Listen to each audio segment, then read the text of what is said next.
ansioso pela nossa apresentação? Com certeza. E ciente que vocês irão bombar com essa apresentação. Pode ficar assim também, que a gente também tá ansioso. Mas se Tem isso na acalma. ansiedade? É normal.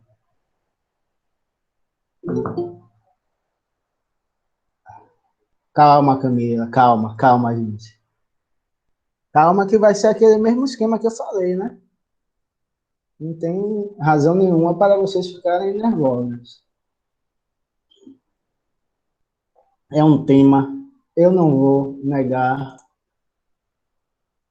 que é um tema difícil. Devo parabenizar todos e a todas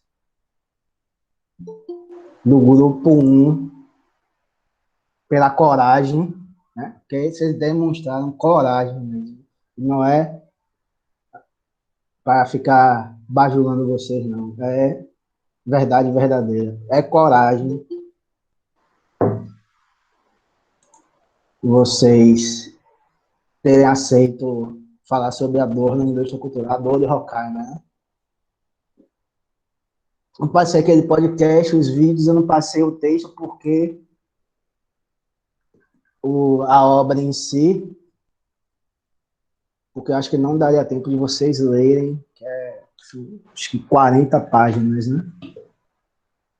Mas eu estava procurando alguma coisa no YouTube sobre isso. Tem muita coisa que muita coisa que as pessoas ficam confusas com a discussão de Adorno, né? E Horkheimer. Justamente por essa dificuldade. É um autor, por isso que vocês estão de parabéns, que é difícil para qualquer um. Não pense que é só difícil para quem está começando, para vocês, não. Para qualquer um é difícil. Se você chegar na pós-graduação de qualquer área que seja que estude Adorno, as pessoas vão ter dificuldade. Não sei para que esse povo escreve tão difícil, né? Mas é isso, que o objeto é complicado mesmo. Não pode simplificar-se. Mas vocês sabem, né? Não sei se chegaram a pesquisar. É no começo do século XX, né? Falar um pouco sobre a biografia.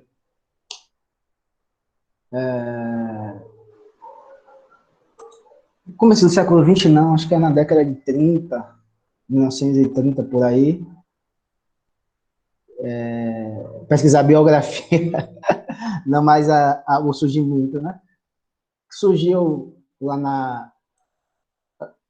na Alemanha, obviamente, onde na cidade de Frankfurt, né? Por isso a escola de Frankfurt. Ah, não, foi fundada em 1923, olha aí. 1923, né, por Felix Will, né? Eu não falo alemão também, não sei qual é a pronúncia dele. Ele fundou o Instituto de Pesquisa Social, né, que era um instituto de pesquisa com influência marxista, né, para estudar economia, tal, política, cultura. Só que os nomes mais conhecidos, o nome mais conhecido é de Adorno, né? Só que Adorno escreveu, só que foram vários, né? Adorno, Benjamin, Horkheimer, Marcuse, dentre outros. Eles, uma singularidade deles é que eles escreveram um pouco sobre propriamente a economia, né? Eles escreveram mais sobre os aspectos culturais e políticos da sociedade daquele período. Além de serem conhecidos como Escola de Frankfurt, por motivos óbvios, né? O Instituto de Pesquisa surgiu lá em Frankfurt. Eles também são conhecidos como autores da teoria crítica, né? Teoria crítica é mais ampla, mas quando se fala teoria crítica, geralmente se está apontando para os teóricos de Frankfurt.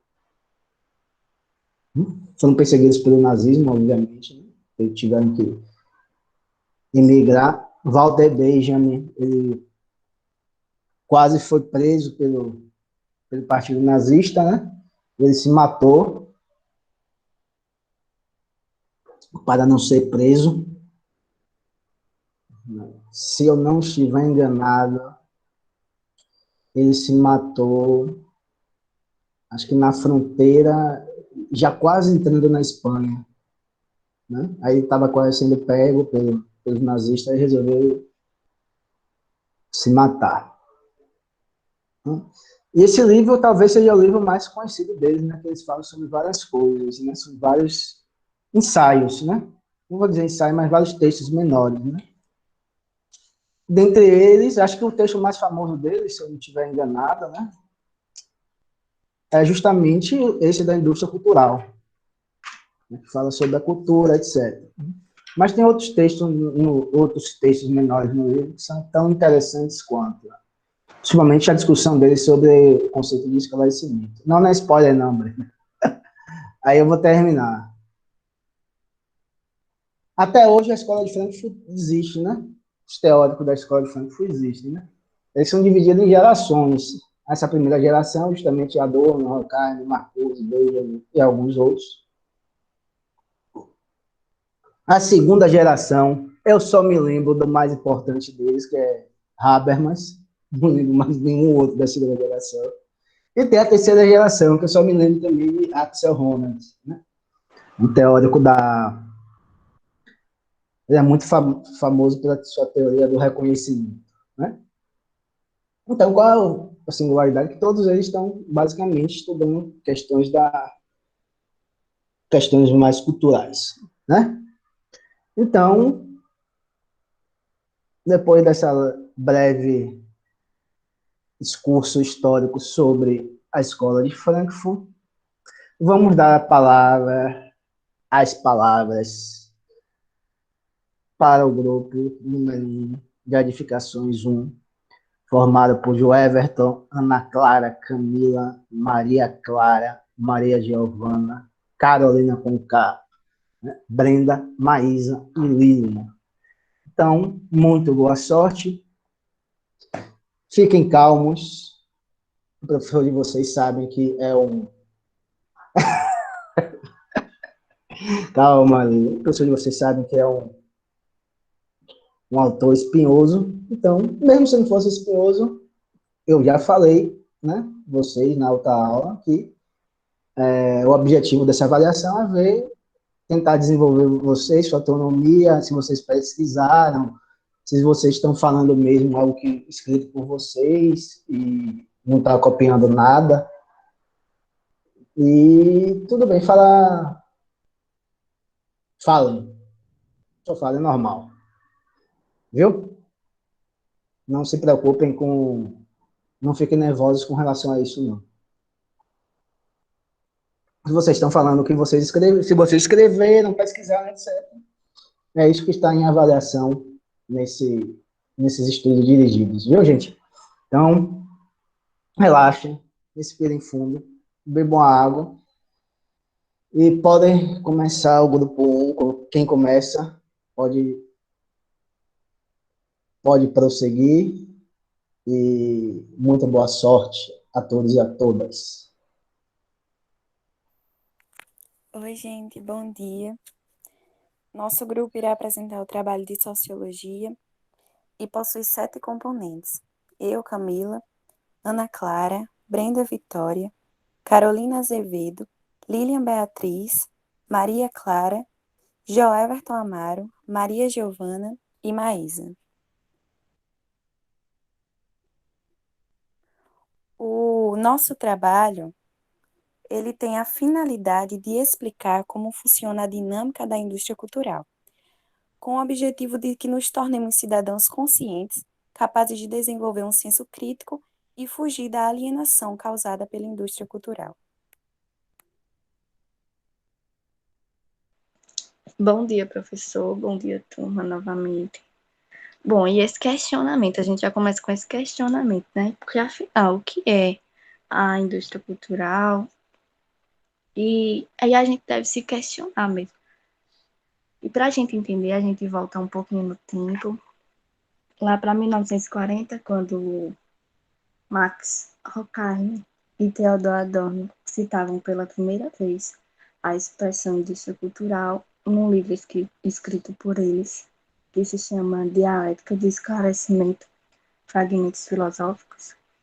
E o nome indústria cultural já é bastante sugestivo, pois já passa a imagem de venda de um produto esse que, no caso, se trata de culturas, origens, essência de um lugar, de uma comunidade, e que acabam fazendo da cultura, da arte, de artistas e tudo mais, parte de um industrial capitalista.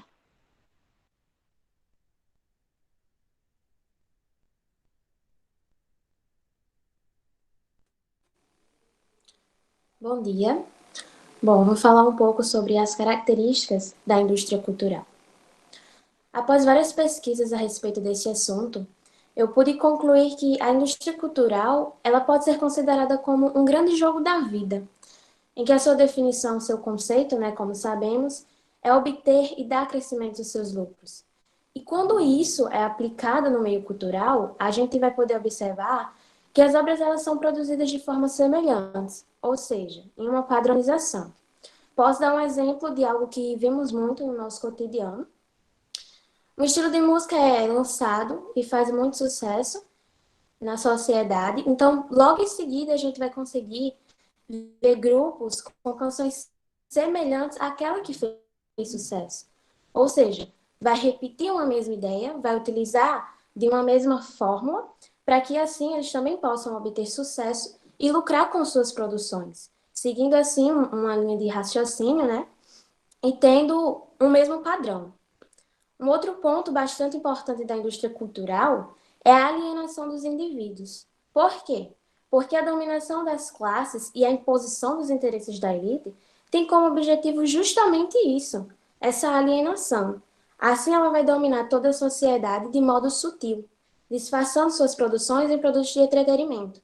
Posso citar como exemplo as redes sociais, os programas de TVs. Entre esses programas, posso falar sobre o BBB, que tem um grande número de audiência. E para que esses indivíduos eles tenham acesso a essas redes sociais, esses programas de TVs, eles vão precisar de um aparelho. E isso vai promovendo assim um estilo de vida consumista. Essa indústria, ela quer levar suas produções para grupos cada vez maiores, ocorrendo assim uma massificação de obras, sabe? Onde era restrito apenas às elites, quase toda a sociedade, ela vai passar a ter acesso também.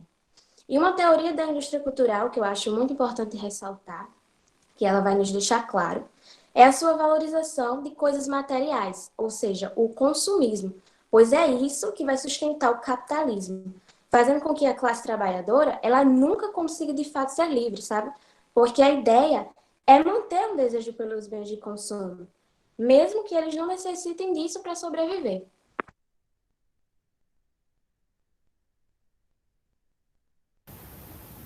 Bom dia, professor. Bom dia, pessoal. Dando continuidade à fala da nossa colega Maísa e reforçando que o capitalismo e a industrialização, elas juntas promoveram uma produção em larga escala e também um processo contínuo de valorização de bens materiais, simbólicos, enfim. Segundo os pensadores da escola de Frankfurt, que é a teoria teórica, ele diz que a nossa sociedade consumista, juntamente associada com a arte, vai produzir um resultado maior, que é a indústria cultural, e pode ser representada pelos meios de comunicação, que seria o rádio, cinema, TV, teatro, enfim. Mas, junto com essa indústria cultural, trouxe algumas implicações que está pendurada, que penduram até hoje, como a cultura erudita e a cultura popular, que se transformaram radicalmente e são simplificadas e falsificadas para se transformarem em produtos consumíveis. Por exemplo, a cultura erudita, ela perde seu rigor original e a cultura popular, ela perde sua espontaneidade, assim, se tornando dependente dos interesses dessa indústria cultural. Outro ponto, professor, que eu achei bem interessante foi que, segundo Benjamin, ele vai alegar que a arte produzida pela indústria cultural é uma arte, digamos assim, sem magia, sem vida. Por quê? Por exemplo, a reprodução de um quadro clássico pelo computador, quem não tem aquela mesma aura, não é a mesma coisa que um pintor pintar aquela obra. Mas como toda história tem seu lado positivo, essa massificação foi capaz de tirar as artes dos grandes palácios, dos grandes salões e atingir um público mais amplo, atingindo outras camadas da sociedade. E junto com os avanços tecnológicos, permitiu que novas técnicas surgissem nesse mundo criativo, como a fotografia, séries e etc. Obrigada. Bom dia, eu sou Joe Everton e vou explicar a Escola de Frankfurt e vou desenvolver um pouco a reprodutibilidade técnica. Bom, a Escola de Frankfurt surgiu em Frankfurt, na Alemanha, no período entre guerras, entre a Primeira e a Segunda Guerra Mundial, em 1924. E ela tem uma linha de pensamento marxista, mas ao mesmo tempo que ela tem essa linha de pensamento marxista, ela critica o próprio marxismo ortodoxo. E, bom, ela teve vários pensadores assim que tiveram destaques, como, por exemplo, o Walter Benjamin, o Theodor Adorno e o Max Horkheimer.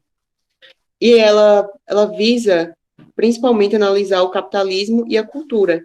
E a reprodutibilidade técnica foi proposta por Walter Benjamin na obra, que o livro dele se chama A Obra de Arte na Era da Reprodutibilidade Técnica. E o que significa dizer isso? Significa que quando um artista ele tem uma técnica, ele tem um produto, ele pensa, ele desenvolve para criar toda a sua arte, tem uma aura em volta, e essa aura é original, ela faz distinguir das outras obras. Já quando o mercado, a indústria, pega essa obra e transforma em outros meios, e cria uma forminha e faz essas outras obras que surgem a partir dessa forma, não são tão originais e, portanto, perdem sua aura, sua magia e sua singularidade.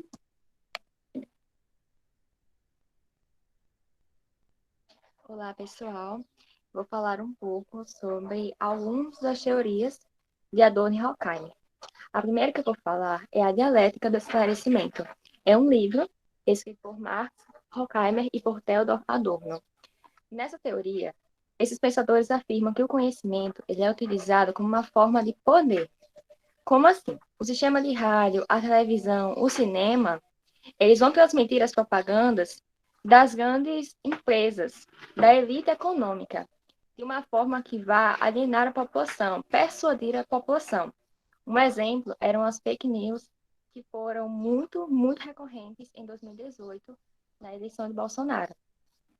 Também tem o conceito de indústria cultural, também desenvolvido por Adorno e Horkheimer.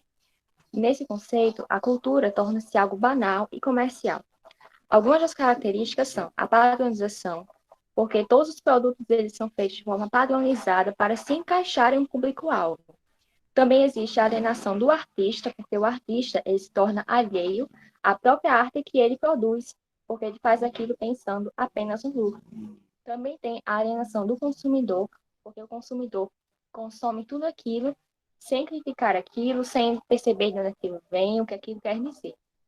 Também tem a massificação, todas as coisas produzidas em massa para atingir quanto mais pessoas possível, para obter mais lucro. Uma das características também é a manutenção do poder. Por quê? Porque a indústria cultural ela é controlada pela elite econômica. Então, a elite econômica vai colocar tudo aquilo que for do seu interesse. Eles vão reproduzir aquilo que eles querem que a população veja e aquilo que eles querem que a população perceba. Também existe alta reprodutibilidade da arte, que, como o Joeverton e Claro falaram, essa produção em massa, a arte, ela deixa de ser algo singular e passa a ser reproduzida em larga escala. Continuando com a fala de Giovanna, consequentemente, os autores, o objetivo da indústria cultural é o lucro e a manutenção do pensamento acrítico. Sendo assim, a cultura passa a ser um produto de massa, para que a população se precisa manter na ideologia dominante. Tipo, é como se filme, como Clara falou, é como se filme, série, um quadro fosse produzido de uma forma padronizada, de uma forma como se fosse industrializada, não tem sentimento, coisa do tipo.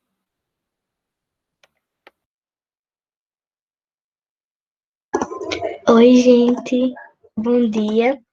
Hoje eu vou falar sobre um pouco sobre a indústria cultural e a cultura de massa. Bom, esses dois assuntos que eu acabei de citar, eles são praticamente separados. Pelo que eu pesquisei um pouco sobre esses assuntos, eu entendi que os dois eles criam meio que uma ilusão de que o produto é perfeito e que não há necessidade pelo consumo. Ou seja, faz com que você tenha vontade de comprar apenas pela propaganda. Afinal, quem nunca ficou admirado com um produto na TV e ficou com muita vontade de comprar, né?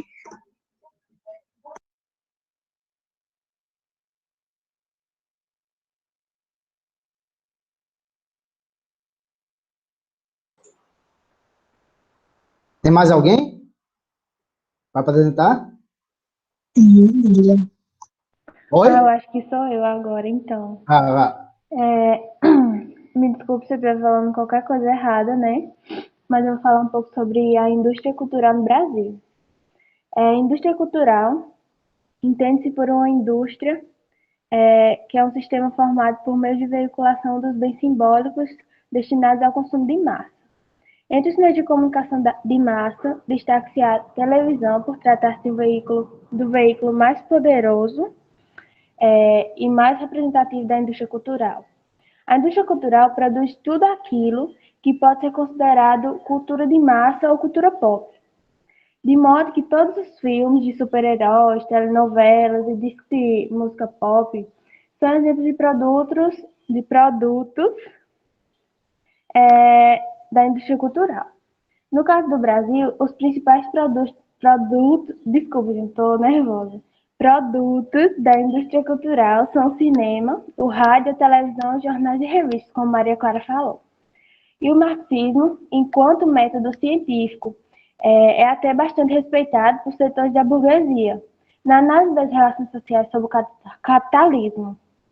Mas, ao mesmo tempo, é o único método científico que sofre perseguição. E no Brasil, um exemplo atual pode ser o movimento Escola Sem Partido, que é um movimento político que visa avançar uma agenda conservadora da educação brasileira, representando pais e estudantes contrários ao que chama de doutrinação ideológica de esquerda nas escolas.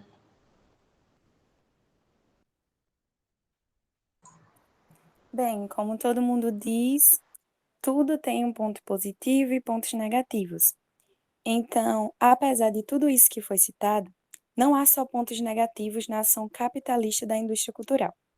Walter Benjamin, ele é um sociólogo inspirado pelos autores marxistas, e ele acredita que a indústria cultural pode ser também um meio de democratizar a arte. O que ele quer dizer com isso?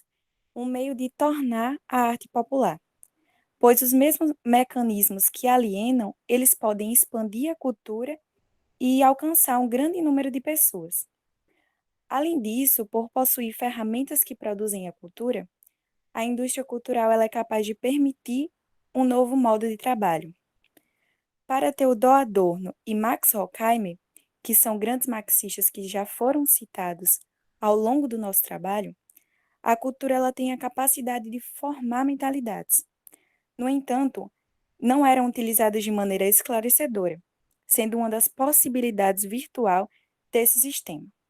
Apesar de ser a principal responsável pela alienação causada pela agência do papel transformador da arte, a indústria cultural é talvez a única que possua a capacidade de divulgar e conseguir ressignificar a arte como um fator que pode transformar a nossa sociedade.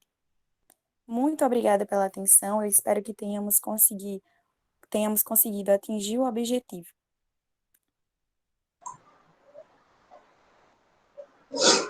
grande. Vamos lá. Joeverton, Ana Clara, Camila, Maria Clara, Maria Giovana, Carolina, Brenda, Maísa e Lina. Né? Vou dizer uma coisa a vocês, curto e grosso. Eu vou levantar daqui, vou voltar a dormir, e esse grupo aí vai continuar com a aula. Só vou fazer isso. Eu vou falar mais do que depois dessa apresentação de vocês, gente? Que apresentação... Olha, e já está fazendo pressão para as outras equipes. Dentre as apresentações que eu já fiz, trabalho de grupo, sem sombra de dúvidas, essa daí foi a melhor e não tem uma exceção. Falar assim, olha, fulano foi assim, mas não, todos e todas foram. Rapaz, eu estou aqui impressionado com vocês positivamente. Impressionado mesmo, porque eu vou dizer uma coisa, algumas outras equipes vieram falar comigo, olha, eu vou passar o trabalho. Eu falei, professor, está muito em cima da hora. Eu falei, tá certo, a gente passa um dia a mais. Aí eu falei com vocês da Informática 1, aí eu falei, Joel, Everton, tranquilo, aí Joel, Everton falou com vocês, falou, professor, a gente vai na quarta mesmo. Eu falei, olha, se tiver alguma dificuldade com a dona, que a dona é uma leitura difícil, você fala comigo, que eu vou, de informática, desculpa, de edificações, tá? Que eu vou marcar essa data. Vocês, eu vou dizer a vocês não tiveram muito tempo. Rapaz, que apresentação maravilhosa, vocês pesquisaram mesmo, maravilhosa.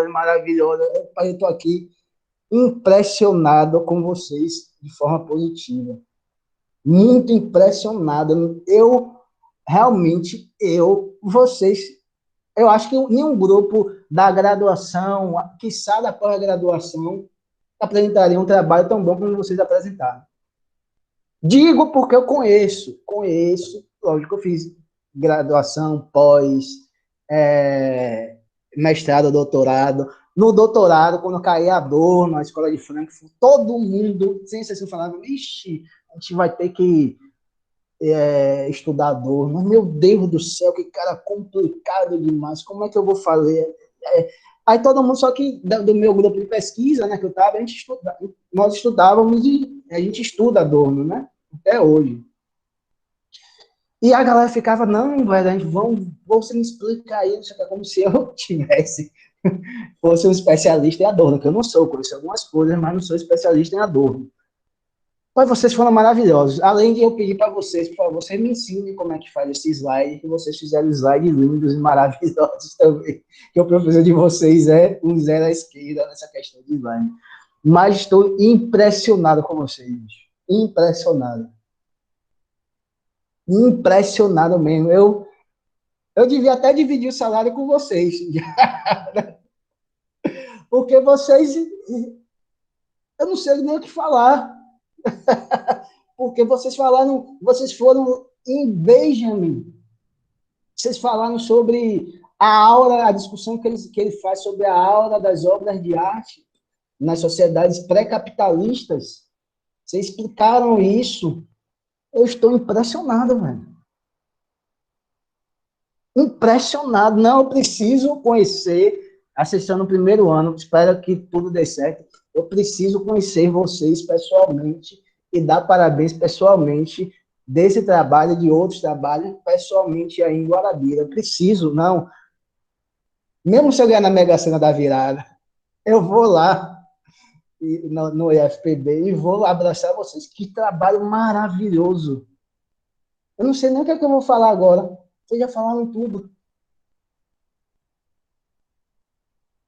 Não tem o que eu queria falar. É óbvio. Qual a nota de vocês? Acho que é só essa avaliação. A nota de vocês, se eu pudesse dar, a nota 15. Tem 15? 20? A nota 20. Que vocês vão ficar com 10 agora e 10 já para o segundo ano.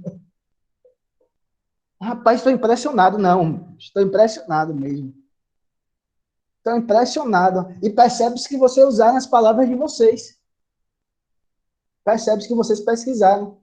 Isso que é importante. E os outros grupos que vão vir, eu não vou tirar ponto se vocês fizerem alguma coisa, interpretarem de forma equivocada. Não vou, não. Fique tranquilo. Né? E eu nem vou fazer essa comparação com esse grupo. Não vou fazer essa comparação. Viu, gente? Pessoal do outro grupo, dos outros grupos, fiquem tranquilos com relação a isso. Eu só estou elogiando que realmente eu fiquei impressionado com a qualidade da apresentação de vocês, do slide muito bonito. Agora a gente me ensina a fazer isso, esse slide assim, que eu não sei fazer esses slides assim todos pomposos, né? Então vou falar, o que resta para falar, né? Não sei nem o que eu vou falar, estou emocionado. Eu não sei o que é que eu vou falar agora sobre Adorno, sobre a indústria cultural, eu não sei mais o que é que eu vou falar, né? Vocês já falaram quase tudo da indústria cultural, de Walter Benjamin também, né? Eu não sei o que é que eu vou falar. Eu anotei aqui que ia perguntar alguma coisa, ou que ia perguntar, não, desculpa, que eu não vou fazer pergunta, que eu ia comentar alguma coisa. Só que eu até esqueci, estou emocionado que eu esqueci o que eu ia falar com. Acho que foi quem falou foi Maria Clara ou Maísa, não lembro. Eu não estou dizendo que não, eu não vou ter que fazer um elogio aqui, mas o resto do grupo foi excelente também. Mas como Maísa e Maria Clara falam bem, viu? E, professor, desculpa atrapalhar o senhor, mas até a gente se impressionou aqui, viu? Porque elas já falam muito bem nas apresentações, mas nessa agora, meu Deus do céu, viu? Surpreendeu. Vocês falam, olha, vamos lá, né? Eu não sei o que é que eu falo. Eu vou falar alguma coisa que deu para ver, viu, Maria Clara? Vocês estão... João Everton merece também Todos merecem parabéns, demais, demais, demais. Mas João Everton fala assim, não, professor, a gente vai. A gente vai. E vocês também, né? Porque João Everton é quem mais falava, quem mais conhecia João Everton e Camila, né? Vocês ficavam mais calados. Mas eu tô aqui, eu vou passar, na moral, eu vou passar essa apresentação de vocês, eu vou falar para alguns amigos meus, professores, falar. Olha, que apresentação do primeiro ano, não foi do segundo, nem do terceiro, nem do quarto, mas do primeiro ano. Olha o nível da apresentação deles sobre Adorno, não é qualquer autor, sobre Adorno e Horkheimer. Eu vou passar, se eu falar assim, são meus alunos, viu? São meus alunos de Sociologia que me deram uma alegria tremenda com essa apresentação. Rapaz, eu estou muito alegre, bicho. Rapaz, estou muito satisfeito, muito satisfeito com você. Eu não sei, eu estou muito satisfeito. Porque esse texto de Adorno, da indústria cultural, né? Como aquele vídeo daquele rapaz falou, a tradução do Brasil, né, uma tradução que ele achou meio equivocada, porque esse termo esclarecimento, dentro da língua portuguesa, tem uma determinada significado positivo, né? O fulano é esclarecido, Beltrano é esclarecido, como num processo educativo, de evolução mesmo. Ele fala que a tradução, o termo em alemão, é um termo de engano mesmo, né? De algo puramente negativo, a palavra em alemão, né? E lógico, tem vinculação com o próprio conteúdo do texto em si, né? Ele é muito complexo do ponto de vista filosófico. Novamente, o grupo apresentou muito bem, nota 20. Só que tem um ponto que eu acho que não, a gente não vai trabalhar, mas a gente vai trabalhar no segundo ano, que é a relação entre vocês superaram a minha expectativa, né, Lili? Vocês foram passaram, vocês estão lá, sei lá qual é o último planeta da Via Láctea, eu não sei, vocês estão para além deles, né? A expectativa foi, sei lá, a explosão, a expectativa, né? A expectativa foi superada em muito, em muito. Eu digo a você, tem um vídeo, só voltando aqui, tem um vídeo Isso eu não estou falando mal de professor nenhum, etc., que faz, lógico, tem uma qualidade que se predispõe a parar para gravar um vídeo no YouTube, é algo valoroso de tentar democratizar a educação, né? Mas tem vídeos no YouTube que você percebe, tanto os professores, você percebe o nervosismo deles de apresentar Adorno, de falar sobre Adorno. Vocês percebem que no meio do caminho eles gaguejam, eles têm uma interpretação errada, ou eles atropelam. Sabe como você não tem muita segurança, aí você vai atropelando o conteúdo que você está apresentando, porque você não tem muita segurança do que você está falando. Porque uma leitura é difícil, aí tem muitos temas, muito conteúdo nessa discussão, né? Um desses conteúdos que eu vou falar alguma coisa que vocês não falaram, mas porque não dava tempo também, etc, né? Não é porque nenhum tipo de crítica, não, é porque não dava tempo também. Que vocês falaram o essencial do essencial. Adorno, nessa discussão, ele também tem um ponto interessante que ele está falando sobre a relação indivíduo e sociedade, né? O que é que ele está falando? A indústria cultural, que é tudo que vocês falaram, padronizada, que visa lucro, etc, que faz com que os consumidores da obra de arte não se tornem indivíduos, né? Se tornem meros consumidores, meros, eu vou dizer assim, números, né? Porque no capitalismo é isso, tudo se reduz a número, né? Os consumidores são meros números de indivíduos que estão ali para apreciar uma determinada obra de arte produzida pela indústria cultural, já padronizada, né? Já vem para nós padronizada, né? Já vem para nós simplificada, já vem para nós enquanto mera diversão. Então, o que a Adorno está falando também ali, e que eu acho interessantíssimo, né, na discussão sobre indivíduo e sociedade, é que essa sociedade, que apesar de, essa sociedade capitalista, apregoar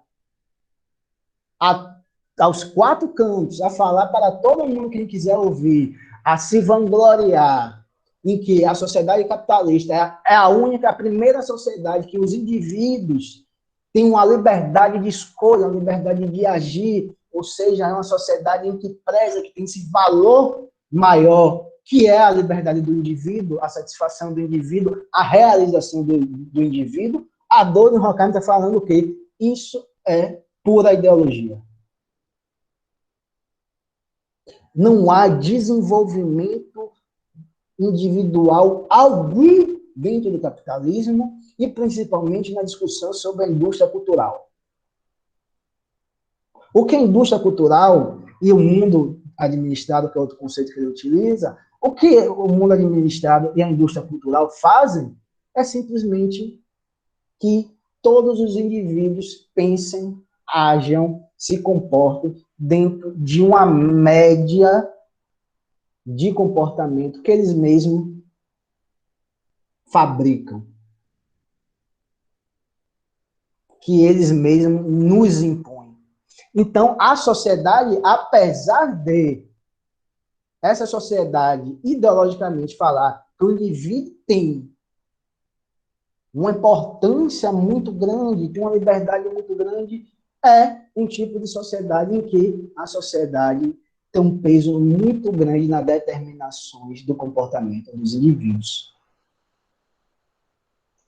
É óbvio que ele não está falando que dessa relação entre sociedade e indivíduo, ela não é a mesma das sociedades pré-capitalistas, mas ela não é essa maravilha toda que a ideologia liberal vende e nos propaga. Então, a relação de indivíduo e sociedade, a sociedade tem um peso muito grande em determinar o que o indivíduo vai assistir, o que o indivíduo vai ouvir.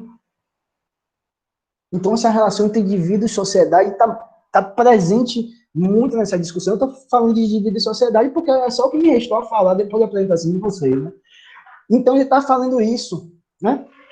Porque para a arte, e num dos podcasts eu falei isso, mas essa discussão realmente é uma discussão extremamente complexa, né? Sobre qual é o lugar do sistema estético para os pensadores dialéticos, né? Tanto Hegel quanto Marx, Engels, Adorno, Lukács, Lenin, e Egerton, qualquer um, né? Como eu falei lá, a arte para eles, ela não é tão somente algo, uma construção humana, desculpem, uma construção humana que tem uma importância menor na vida social.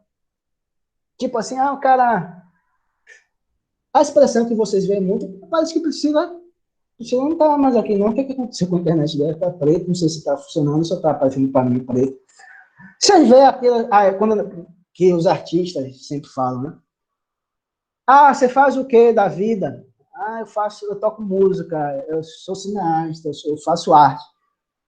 Mas sim, mas você trabalha com o quê? Né? Você já vê algumas reclamações dele. Mas você trabalha realmente com o quê? Porque a arte não é vista nem como um trabalho sério, né? Um trabalho respeitável do ponto de vista da modernidade capitalista do que o capitalismo impõe para nós, enquanto trabalho respeitável. A arte não é um trabalho respeitável, né? Para grande parte da população. Só que para os pensadores dialéticos, começando lá de Hegel, a arte é muito importante, porque a arte é uma das formas de expressão das nossas potências humanas, das nossas interioridades, da nossa subjetividade. É uma área, é uma objetivação humana, né, em que nós, seres humanos, pomos para fora, exteriorizamos, né, esse pôr para fora, nossas riquezas espirituais interiores.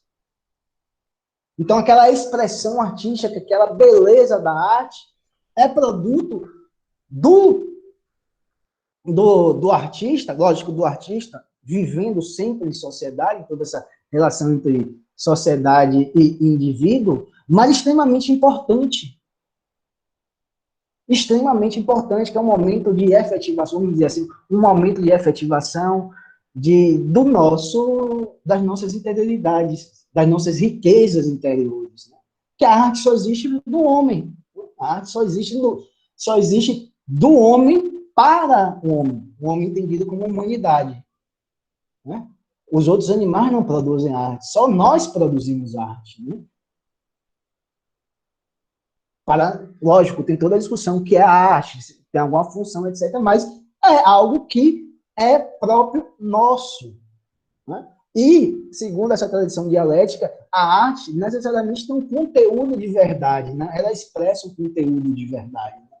Por que ela expressa um conteúdo de verdade? Ela expressa determinadas valores sociais, determinadas normas sociais, né? Determinadas formas religiosas, as relações intersubjetivas. Então, toda essa riqueza, essa complexidade da sociedade, os artistas, vamos dizer assim, representam, né? Eu ia falar reproduz, mas reproduz tem sempre uma dificuldade com o entendimento dessa expressão. Representam, né? Representam essa realidade através da obra de arte, e aquilo que a obra de arte está expressando tem esse conteúdo de verdade. Por isso, vocês vão entender, por exemplo, quem quiser se aprofundar no estudo estético de Adorno fala da arte enquanto verdade negativa. Olha a expressão que ele emprega, verdade negativa. A arte autêntica para Adorno é a arte que representa, que expressa a verdade negativa. Se você pegar Lukács, que é outro grande autor marxista, mas mais ligado ao que Adorno fala do marxismo ortodoxo, né? Ele vai falar que uma arte autêntica é uma arte realista. Né? O que é verdade negativa? Mas voltando para ver, o que é verdade negativa? É aquele conteúdo de verdade, gente, que critica a própria estrutura social. Deu algum problema com a conexão de Priscila. A verdade negativa é aquela arte que está apontando as feridas, apontando ali. Olha como essa sociedade é violenta. Olha como essa sociedade é cindida por intensas desigualdades sociais. Olha como essa sociedade não é perfeita. Olha como essa sociedade não é harmônica. Aí você vê o que o criador está falando aqui. A arte seria um momento de desenvolvimento do indivíduo, seria um momento que possibilitaria o desenvolvimento da autonomia do indivíduo e dos indivíduos em relação à sociedade. E a indústria cultural paga isso. A indústria cultural faz com que tudo seja padronizado, tanto do ponto de vista do produtor quanto do consumidor. E se o produtor tivesse essa liberdade, essa autonomia artística, os consumidores, né, os apreciadores da arte, seriam levados a uma atitude reflexiva da realidade. É o que não ocorre, é o que a Dor está falando, a arte se torna meramente diversão, então os consumidores, lógico, vão consumir a obra de arte enquanto uma mera diversão mesmo, enquanto um passar do tempo, passar o tempo, né? Passar literalmente o tempo. Ele é um entusiasta da obra de Beckett, né? Ele é um entusiasta da obra de James Joyce, né? Que são dois autores irlandeses, escritores irlandeses, extremamente difíceis de compreensão. James Joyce nossa, que romancista difícil de compreensão. Que romancista difícil. E Beckett também. Ele é entusiasta da música dodecafônica, né? Uma música erudita, tem um autor famoso alemão, que eu esqueci o nome, como o nome alemão é sempre complicado, né? Mas se botar música dodecafônica, ele é entusiasta. Ele era um músico, né, para falar a verdade, ele conhecia muito de música. Adorno conhecia muito de música. E a música dodecafônica é bem complicada de você compreender, que ela é bem dissonante, tem aquelas paradas, tem aquela... É complicado, é algo singular. Bem singular. Ele está falando o seguinte, que aquelas obras, essas obras falavam o seguinte, falavam assim, olha, nós estamos negando essa sociedade administrada, nós estamos produzindo uma obra de arte de negação. Nós não podemos representar a vida como o cinema, ele falou do cinema. Por que o cinema? Porque uma das críticas que ele fala do cinema é que o cinema é como se fosse uma espécie de prolongamento da vida do trabalho. Como se fosse reproduzindo a própria existência cotidiana das pessoas, que é uma existência alienada, estranhada. Você vai estar reproduzindo aquela vida mais ou menos. Então, ele está falando, por exemplo, a obra de Beckett e Joyce é essa ruptura, porque você tem uma dificuldade de entender, você tem uma negativa, né, dessa realidade. Então, nesse ponto, ele está falando, olha, a relação entre indivíduo e sociedade, que os liberais falam que o capitalismo impõe para nós um espectro amplo de nossas decisões, ou seja, seria a primeira sociedade em que o indivíduo teria uma completa autonomia de comportamento. Muito pelo contrário. Não há nenhuma possibilidade de desenvolvimento do indivíduo autônomo. E a arte, ela se degrada justamente porque a arte, para ele, era uma das esferas sociais em que o indivíduo ele poderia se rebelar contra a sociedade. Tem um trecho, eu acho que eu citei esse trecho em um dos podcasts, eu citei esse trecho, que ele está falando justamente sobre isso. Eu vou ver até se eu acho. Eu até grifei aqui. Ele está falando justamente sobre isso, quando ele cita a arte enquanto verdade negativa, meu Deus. Mas achar aqui. Mas no podcast, se vocês tiverem, quem não é do grupo, se quiser ler, também para aprender, beleza, viu? Ele está falando sobre... Aqui, ó. Ele fala, no entanto, ele está falando sobre o estilo. Essa caricatura do estilo descobre algo acerca do estilo autêntico do passado. O conceito do estilo autêntico torna-se transparente na indústria cultural como um equivalente estético da dominação. A ideia do estilo como uma conformidade a leis meramente estéticas é uma fantasia romântica retrospectiva, o que se exprime na unidade do estilo, não apenas na Idade Média cristã, mas também no Renascimento, é a estrutura diversificada do poder social, não a experiência obscura dos dominados que encerrava o universal. Os grandes artistas, esse é o ponto importante, os grandes artistas jamais foram aqueles que encarnaram o estilo da maneira íntegra e mais perfeita. Ele está fazendo uma discussão sobre um dado, não vou dizer uma escola de pensamento, mas uma tradição de pensamento que estuda estética, que entende a arte enquanto arte pela arte, né? Que a arte não tem necessidade de representar nada da realidade objetiva. Então, a arte, o critério de avaliativo da arte seria a sua própria estrutura interna, se obedece aos cânones artísticos, né? Se aquela poesia está obedecendo a métrica artística, etc. Ele está falando sobre isso, né? Os grandes artistas jamais foram aqueles que encarnaram o estilo da maneira mais íntegra e mais perfeita, mas aqueles que acolheram o estilo em sua obra como uma atitude dura contra a expressão caótica do sofrimento, como verdade negativa. Essa expressão caótica do sofrimento é nada mais, nada menos do que as próprias iniquidades, violência da própria estrutura social. Então, ele está falando que a arte autêntica não era aquela arte que defendia uma pureza formal, mas a arte autêntica era aquela que falava o seguinte: olha, eu sou um artista e eu vou ter a liberdade de produzir minha arte para criticar a própria sociedade onde eu vivo.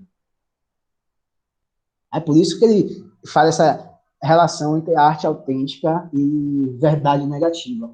Eu queria falar alguma coisa que você citaram no Walter Benjamin, que eu utilizei muito quando eu falei sobre cinema, quando eu estudei cinema, mas não vai dar tempo, porque já são 9:55. Aí, na nossa próxima aula, eu vou falar um pouquinho, pegar uns 5 minutos do próximo grupo, é pouca coisa, para falar um pouco sobre Walter Benjamin e a arte, no que ele chama de a era da reprodutibilidade técnica, né? Como a arte se transforma dentro desse modo de produção capitalista. E, reiterando, vocês foram muito bem. E a última que apresentou, quem foi a última que apresentou? Eu não me lembro quem foi a última que apresentou. Depois vocês verem aí e me digam. A última que apresentou foi perfeita quando ela falou. Foi Lilian que é a última que apresentou? Foi você, Lilian? Foi Camila, professor. Ela foi Camila, depois de mim. Camila, excelente que a Camila falou. Fala assim, sim, mas a interpretação de Adorno, ela falou, tem problemas, porque não é só, não se deve só criticar, né, o que aconteceu no capitalismo, porque o Walter Benjamin falou o seguinte, né, que você tem essa questão da reprodutibilidade, né, da padronização, mas você tem algo positivo, que é o quê? A possibilidade de democratização da arte. E Camila foi excelente. É esse ponto que a Adorno não pegou. Por que isso? A gente vai ver na próxima aula um pouco disso. Porque a relação da arte entre produtor e apreciador da arte, ela muda muito no modo de produção capitalista, né? Muda muito na produção capitalista. Tem alguns autores marxistas que falam que a arte propriamente dita ela só vai existir no próprio modo de produção capitalista. Mas não é que não existia anteriormente. Que a discussão é mais profunda que eles fazem, mas eles fazem isso como provocação. Aí eu vou deixar vocês como provocação essa afirmativa, né? Mas acho que vocês vão ter aula agora, vou liberar vocês. E a nota de vocês, se eu pudesse dar 50, eu daria 50 para vocês já estarem passados no primeiro, segundo, terceiro ano, e eu daria uma carta de recomendação para o INEP, para fazer o Enem, olha, esse grupo aqui, tal, vocês nem precisam fazer prova, porque vocês já foram aprovados já no Enem, e já na universidade que vocês quisessem cursar, já ia também fazer uma carta de recomendação, para vocês não seria necessário nenhum tipo de avaliação, porque vocês são alunos extremamente inteligentes. Ô, professor, pois fala isso para os outros professores, que depois não passar a prova para a gente. Mas esse processo vocês só tiveram porque você teve essa avaliação que vocês estudaram, etc. Né? Mas esse processo de estudar é bom. É chato, Lina, sei, às vezes é chato, mas no final, quando você vê, no final, o resultado é muito bom. Para a galera do outro grupo, dos outros grupos, não se sintam pressionados, que vocês são tão competentes quanto eles. E minha avaliação vai ser, obviamente, estou sempre reiterando isso, vai ser só o esforço de vocês de produzir seu próprio pensamento e desenvolver seu pensamento crítico, viu? Diga, Brenda. Professor, Oi. Tainá tá desesperadamente fazendo uma pergunta no chat, perguntando qual será o próximo grupo.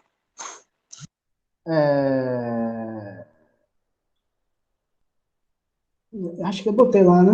Vamos ver. Vixe, você falando que eu não... botei. Globalização e cultura. Sobre globalização e cultura. Aí o grupo que quiser apresentar sobre isso, se manifeste, mande a mensagem para mim, ou se manifeste lá no Cresman. E também os outros grupos, né, se manifestem, né? Eu quero... Porque você tem 4 aulas, você pode... Os 4 grupos, ninguém escolheu até agora os próximos. Podem escolher. Professor, Diga. se eu quiser, assim, escolher com o meu grupo, apresentar o 4º negócio aí que o senhor colocou sobre raízes brasileiras, sei lá. Aí Pode. eu posso? Pode. Vou perguntar aqui às meninas se elas vão querer mesmo. Porque eu já baixei o livro porque eu gostei do tema. Se vocês quiserem, vocês estão livres. E até agora ninguém escolheu os outros 4 temas. 4 temas da aula. Pode escolher, fica à vontade. E eu digo, quem pegar o próximo, que não vai ser na próxima semana, vai ser na outra, que é essa Industritec, globalização e cultura, preste atenção, se puderem rever essa aula, que globalização e cultura, ela tem uma relação muito interessante com essa discussão sobre indústria cultural. Viu? Quem quiser pegar, já preste atenção nessa aula maravilhosa que nós tivemos, que tem muita relação entre uma coisa e outra. Então, gente, muito obrigado. Não, agradeço ao grupo que apresentou. Aprendi muito com vocês hoje. Muito mesmo, aprendi muito. Estou muito satisfeito, né? Tenham uma boa quarta, um bom resto de semana, um bom final de semana. Continuem se cuidando. Se cuidem, pelo amor de Deus. Usem máscara, passe álcool gel, porque eu preciso conhecer vocês aí pessoalmente. E dar esse parabéns pessoalmente, viu? E eu vou espalhar essa aula para alguns colegas meus, professores de Sociologia e de Filosofia, vou falar, olha que turma maravilhosa, que grupo maravilhoso. Viu? Valeu, gente, até mais. Beijão. Valeu, Joelberto, valeu, Maria Clara, Maria Giovana, Tainá, Renata, Lilian, até mais.